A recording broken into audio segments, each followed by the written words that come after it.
So, I've been busy. This year, I've probably made more changes to the ISA than in any previous year since I opened it. New positions, sells, recycling cash into higher yield assets, and I've been wanting to do an update for a while now. So here it is. So this episode is about the buys, 5 new positions, and I'll cover the sells in the next one. The ISA right now sits at a book cost of just over £161,000, current value around £180,000, and the goal hasn't changed.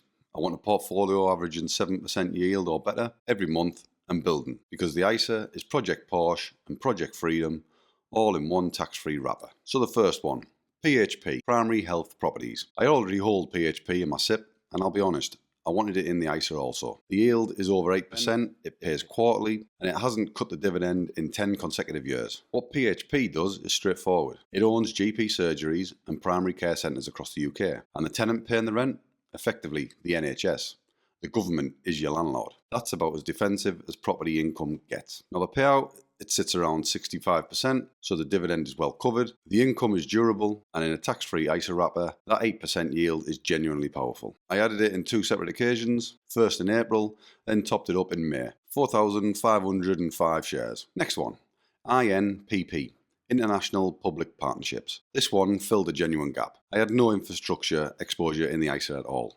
Nothing in schools, hospitals, transport links, energy transmissions. INPP changes all of that. It's an investment trust, and what it does is own government contracted infrastructure assets, boring in the best possible way. 18 consecutive years without a dividend cut, growing at 2.5% per year. That commitment stretches decades forward, and right now it's trading at a 17% discount to the NAV, meaning I'm buying £1 of government-backed assets for 83 pence. The yield sits around 8%, that meets my 7% target, 1,584 shares. The third one, LMP, LondonMetric Property. UK REIT, focused on logistics and healthcare properties, long leases, triple net structure, meaning tenants cover the costs. Very predictable income. 9 consecutive years without a cut, dividend growing at nearly 8% per year. Now here's the thing. The current yield sits at 6.4%. That's marginally below my 7% target. But at that growth rate, in 2 to 3 years' time, it'll comfortably be above the 7% yield. The payout ratio passes the Buffett test cleanly, covered 109%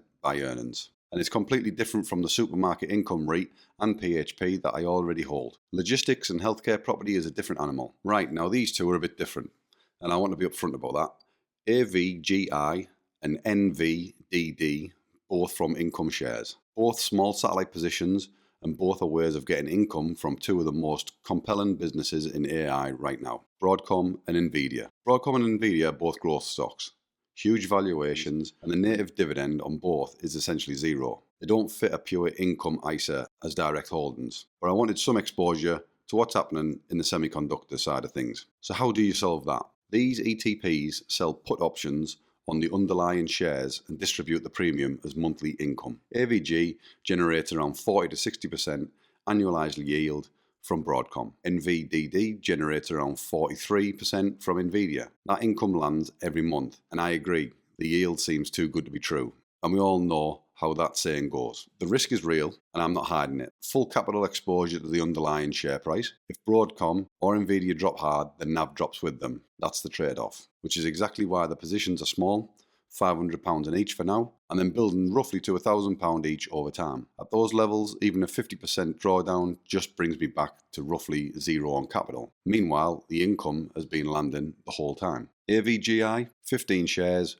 £445. NVDD, 97 shares, £499. So that's the 5 new positions, £8,809 deployed in total. 3 of them, PHP, INPP, LMP, fill genuine gaps.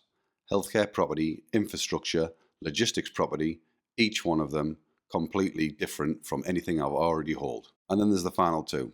AVGI and NVDD are a deliberate strategy to participate in AI growth through an income lens. Small, eyes open, consistent with the overall philosophy of cash generation over capital appreciation. In the next episode, I'll walk you through what I sold and why. So what yields are you targeting in your ISA right now?